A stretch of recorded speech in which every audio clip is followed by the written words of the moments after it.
Welcome to Scary Mystery Surprise, where we talk about creepy things that surprised us around the internet. I'm Edwin. I'm Michelle. Welcome to Scary Mystery Surprise. I think this topic today that I have is so interesting to me because, first off, it's just cool because it's a game / legend / historical story / person / spirit. It's just everything. It's even a treat. Everything we've ever wanted. Everything. This has everything. Yeah. Yeah. And have you heard of Bloody Mary, Michelle, at all? Ignoring our first take of the story.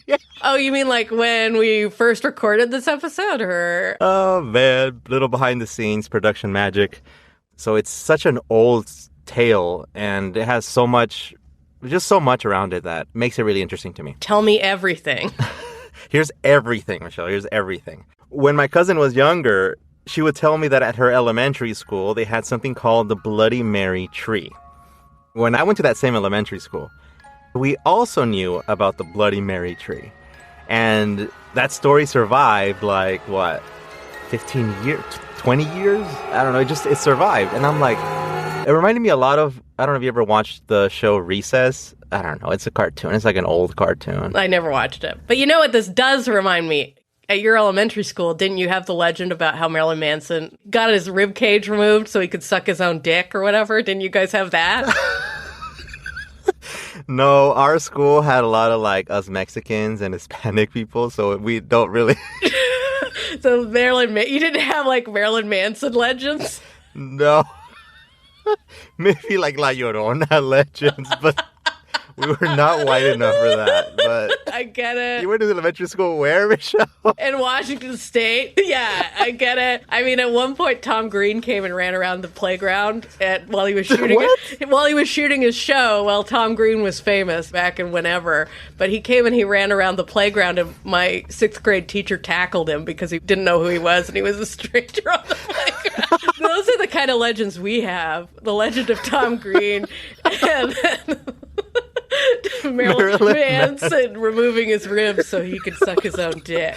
Oh, man, Michelle. Those are white people legends. Anyway, tell me about this Bloody Mary tree. It doesn't have a rib cage so it can suck its own dick. So, this is a little more innocent of a legend. Just a little bit. It was basically just a tree in the field out there. It just stood out because it was so old, and it would bleed.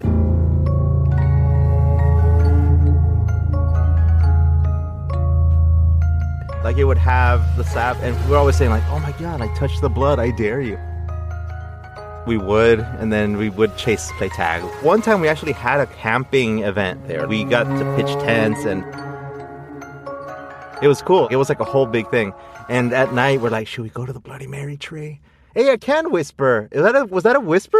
No. No. Nice try, though. It was close, but not quite.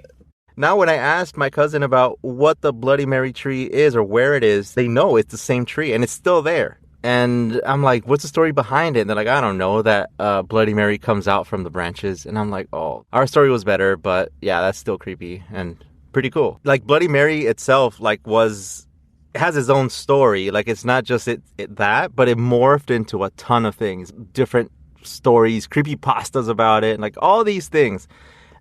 People who have claimed they've seen her, everything. So anyway, that story, the traditional one, which is the game, is where you step into the bathroom and you turn off the lights. Right? So I thought it'd be interesting to dive into this story and what it actually is and where it came from, but also explain the game. Bloody Mary is known now as a game, and when you bring it up, it's just, hey, so do you want to play Bloody Mary, bro? And then it's the typical thing I feel like it's Mean Girls being like, do you want to play Bloody Mary? I was imagining Zach Bagans saying it, so it's just Dude, do you want to play Bloody Mary? Dude. Dude. Let's just get a little more innocent with this, Michelle. This is a typical thing you play when you're a kid, you're at a sleepover, people are making fun of you because, I don't know, whatever, you're missing your mom and you don't want to cry. Or you realized you couldn't whisper and now like they all know your secret. The game itself is very structured, so that's why it's so, to me, it's interesting how it morphs into different stories, but the game has very specific rules. What I'm going to go over is those so you don't mess it up when you're trying to play. And the goal is basically to summon Bloody Mary.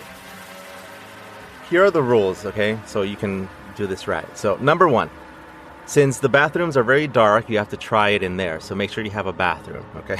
This won't work in an outhouse. Let me clarify then. So I guess this also works if you're not in a bathroom. It just needs to be a really dark room. And the ones that already have a mirror, usually it's a bathroom, right? There's the thing. So you have to step inside, close the doors, and turn off the lights. Number 2, well, I guess I got it wrong because you need to turn on the candle and I don't know how to turn one on in the dark. Okay, so the steps include lighting a candle, then you turn the lights off. Okay, so you stand in front of the mirror. Now, here is the awkward part. So you must look into the mirror and make eye contact with your own reflection.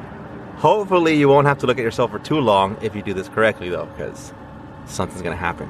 So slowly you have to begin chanting Bloody Mary 13 times. And you have to get louder every single time. So now, once that's over, you have to look at yourself again, right in the eyes. And it's important to know, and I'm glad I remember this, don't stand within an arm's reach of the mirror because some stories tell of Bloody Mary reaching out to grab you. So, just watch out for that. And like with most other games like these, if Bloody Mary doesn't show up, it's not because it isn't real. It's because you're the problem. And Bloody Mary knows it. And she's like, I'm not even going to try. I'm not even going to bother to show up. So let's say you couldn't summon her, right? So here's what you should try. And this is a very specific list of things. So instead of playing whenever, make sure you start at exactly midnight. Chant her name 3 times instead, or 7 times. Run the sink water while you're chanting. If you're in California, though, I think you can only do that after 7. No, that's a flex alert. So anyway, to conserve water in California, if you're summoning Bloody Mary, be sure to use, I don't know, your shower water or something. You could just put a shower bucket in there and you can just reuse the water. We're very positive about reusing and conserving water while summoning demons? Bloody Mary. Yeah, I was like, wait, what is she's not a... So it depends, because remember, she's everything. In some of these stories, she's a demon. Other stories, she's just a restless spirit. A ghost. It's just, this is why I like the story. So once you finish doing that, let's say she still doesn't appear, so try it again, but this time spin in place every time you say her name. So I guess what I took from it is like dizziness helps you with like actually visualizing her. So I guess drinking might be an option, even though it wasn't listed. Or you have to drink Bloody Marys while you're summoning Bloody Mary. That's it. That's the drinking game. And then that'll really make you throw up because those are so thick. So let's say you're drunk, you're spinning around in the bathroom, you're just yelling Bloody Mary, and she still doesn't show up. Here's the backup plan. You have to say, Bloody Mary, I stole your baby. Bloody Mary, I stole your baby. Or say, I believe in married work. As you know, Michelle, as a practitioner of demonic rituals, you must protect your soul somehow. Of course. So here are the instructions for that. Okay, good. Oh, this is good, because you want to make sure if anybody's going to summon Bloody Mary, they do it safely. Yeah, safety first. So what you need to do after is you have to cleanse the room by burning sage. And just to be sure, turn off your smoke detectors for a bit, because we tried that once. I think I told you, Michelle, like one time we tried burning sage in a hostel where I used to work. And all the alarms went off in the middle of the night, and everyone woke up. While you were burning the sage, or after you burned the sage? We burned it without turning off the smoke detectors, and we were walking around, and they were just activating. We're like, oh no! So we ran with smoke all over the place, and it just wouldn't leave. That is hilarious. And also, I'm sure the ghost was like, what are you guys trying to do?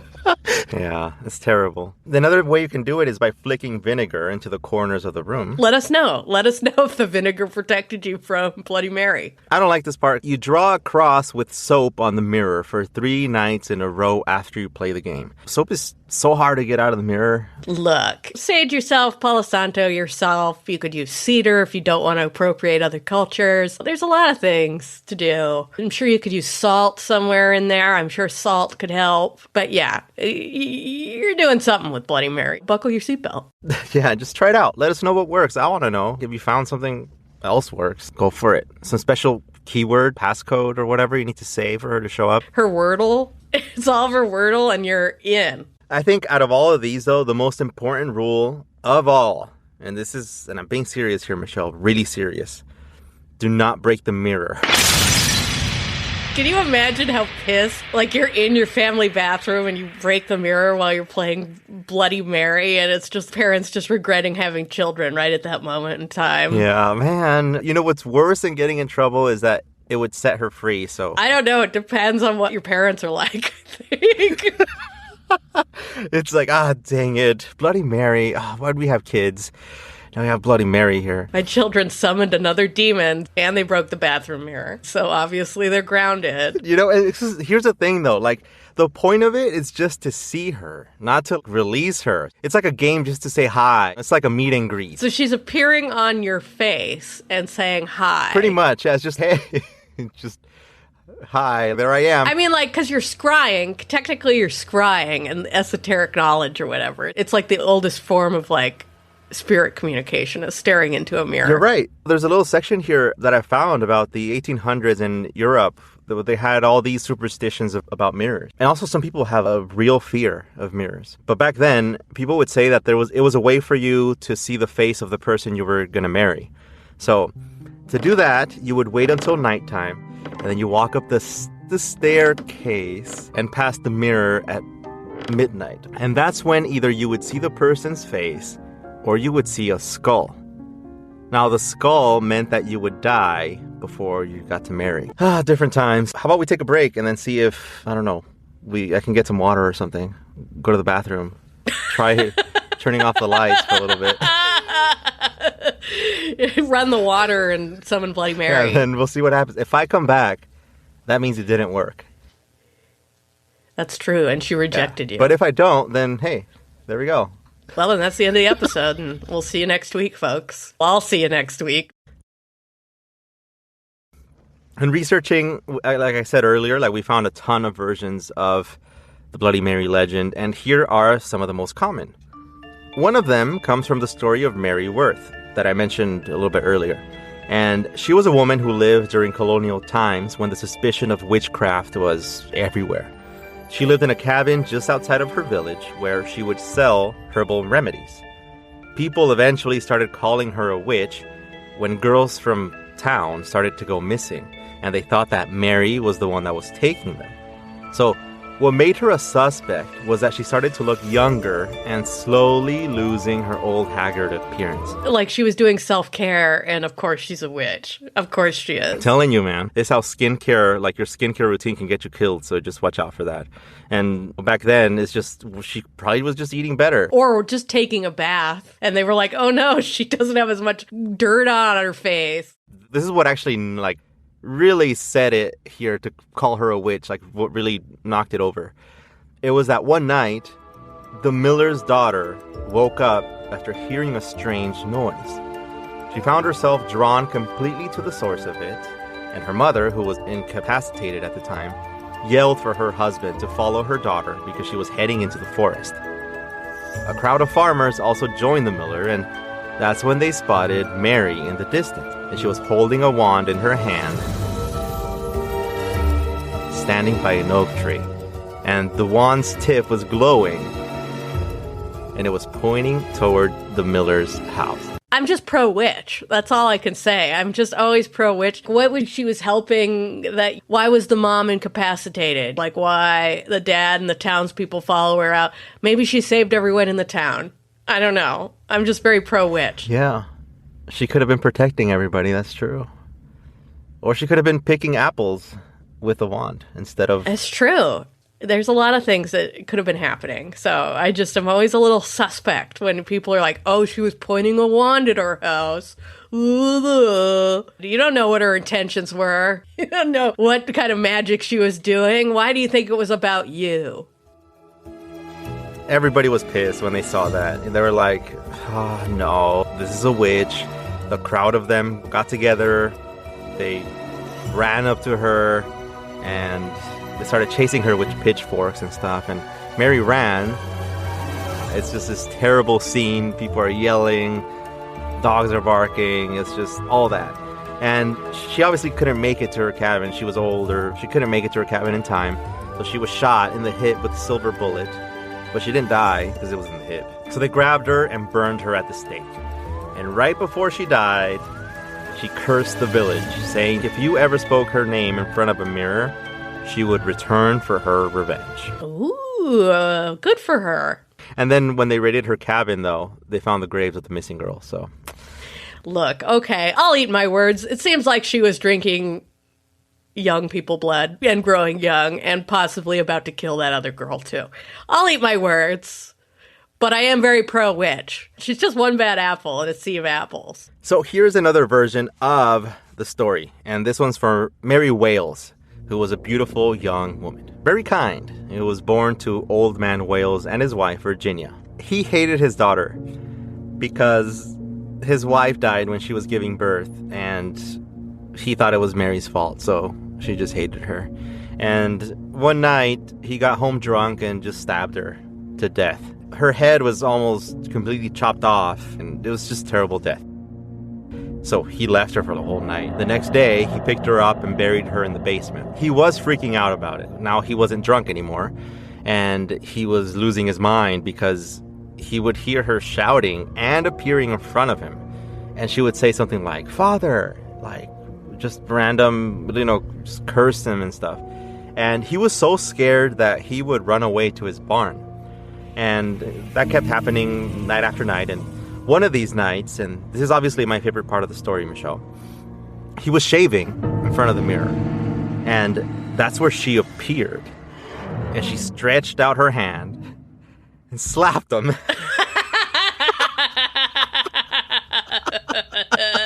Like, no matter what happens, I'm always going to find that funny because why slap? I don't know. Like, she could choke him, strangle him, I don't know, punch him, burn him. Poke him in the eyes.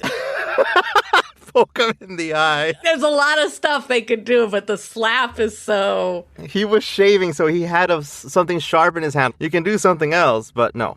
It was just a boom slap. Anyway, Old Man Wales lost it and went to his barn again, where Mary appeared, pointing to a noose next to him. And with that, she forced him to take his own life.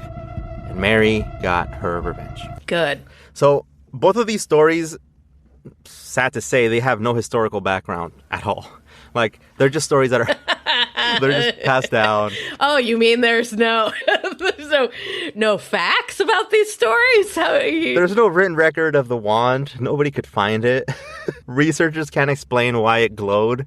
There was apparently no sign of a slap when they found the guy hung from his barn. And there's no handprint on the side of his face. Dope forensics team they just couldn't get it, sadly. But the real story is also a thing. To me, it's not that exciting compared to the legends. It has some significance to the Bloody Mary thing, and it's about Mary Tudor, known as Queen Mary the First of England. And you know a lot about this, Michelle. I know. It's because during the pandemic, I watched a lot of horrible histories, and that's all British history. So it's all coming back. Yeah, I watched a lot of that show. So she is one of the main people that they talk about a lot. Okay, so do you know why they called her Bloody Mary? So she's the daughter of Henry VIII. Henry VIII got rid of the Catholic Church so he could do his wife thing. You know, he had the 8 wives and cut off 2 heads, all that jazz. But anyway, so he got rid of the Catholic Church so he could get a divorce. He had a son that was like a sickly, gross little boy who died at 17.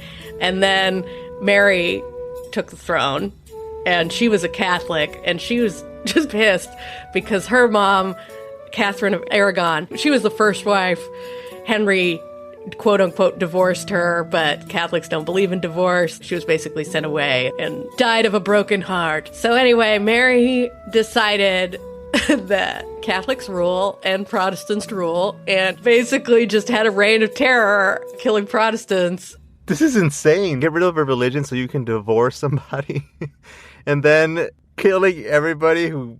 Oh, man. Okay. And I thought today's, celebrity divorces were intense. If you can cut off your wife's head Like, that's a pretty epic divorce. I like your historical my background here, because all I had here was about her menstrual problems. So, like, the fact that she got pregnant but wasn't really pregnant. It was a sad story, too. Like, from what I read, she started getting that bump as if she was pregnant. And supposedly it was just her mind, like, convincing her body. It has a real medical term for it. But really, there's no baby in there. Oh, phantom pregnancy, I think is what it's called. Oh, man, it's super sad. But yeah, I wrote in here that she got that nickname because of her horrible menstrual problems, but more because of the Marian persecution. There are some really cool, true tales of encounters with this.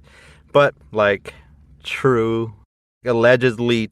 I mean, when they report seeing Bloody Mary, it's not like they're seeing Bloody Mary Tudor. She's not coming through, is she? Like, nope. We don't see, even though she's pretty, like, scary looking. Yeah, I mean, any of the Tudors would be, I think. In her portrait, whoa. She looks mean. Yeah, really mean. But the thing that you see in the mirror, really creepy. It's just this dark-haired, long hair just covering half her face. Oh, like the girl in The Ring. Yeah, kind of like that girl. That's what she looks like. So if you do a good job, you'll get to see her, which is pretty cool. Okay. Doesn't sound like much of a reward, but okay. It is funny that you mention Mary Tudor's menstrual problems, because couldn't the whole story be a metaphor for that? Because a lot of the time it's like little girls, right? And they're like, summon Bloody Mary. And it feels like it's an allegory for that transition to adulthood. Bloody Mary is a code for your period, like that kind of thing, and becoming like an adult. Yeah, I'm starting to see that connection. Interesting. You might have just discovered a thing. I don't know what exactly. I'm just riffing off the top of my head. Oh, man. Some of the encounters that I found, the first one was about Lauren and her friend that say that they were experimenting with this when they were out on the road, and they stopped at a gas station with an outdoor restroom, so we know how dirty those are. And they were like, you know what? Let's make it even dirtier. Let's summon a fucking demon to haunt this bathroom and curse anyone who's ever going to use it and have diarrhea in here. For some reason, those toilets never flush and the doors don't lock. Somebody came in there once when I was in there, and it was like awkward as heck. And then it was those people that, you know, when you're like on a long road trip and the cars is like the same car for miles and miles behind you. Yes. No. It was like that. Oh, that nightmare.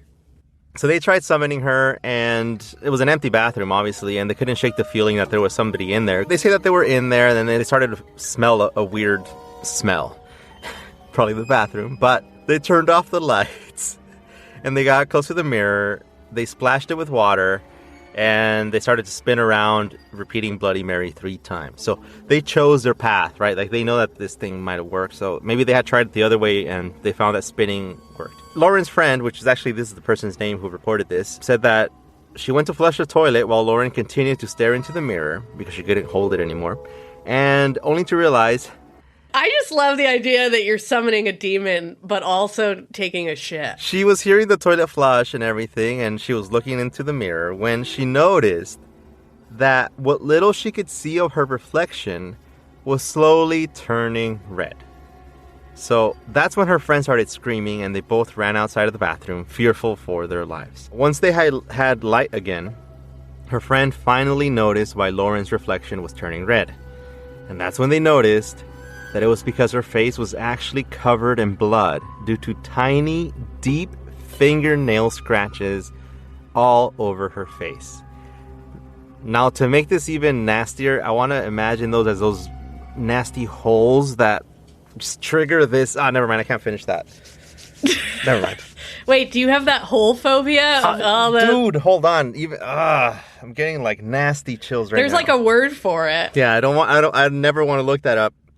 But yeah, no, never mind. Screw that. Like, I'm done. Let's just stick with the fingernail. Edwin scared himself with his own story. There's another story from Marissa who said that she finished watching an episode of the show called Ghost Whisperer, and it was about the legend. Marissa decided that she wanted to try that, summoning Mary, and wanted to scare her friends, so she looked into the living room mirror, spun around 3 times, and chanted Bloody Mary. But nothing happened, so she went to the bathroom to try it again. And even though her friend warned her not to, they closed the door, shut off the lights, and repeated it one more time. This time, she saw nothing. So just when she was about to turn the light on, something in the mirror stopped her. And she looked closer, and Marissa saw a black and white woman staring at her with her mouth wide open. No. I don't know why. Why is that? That's like more scary. Is someone just standing there? Oh, I don't like that one. She was expecting her to scream. According to the story, it didn't happen. So she was just standing there with her mouth wide open. Now that there's the internet, all these little short stories, like she has no eyes, she grabs you, strangles you, she curses you, steals your soul. I think the slap went out of the loop here. She doesn't slap anymore? That's like I guess she doesn't. I guess it's out of fashion now, is the ghost slaps. But yeah, that was Bloody Mary.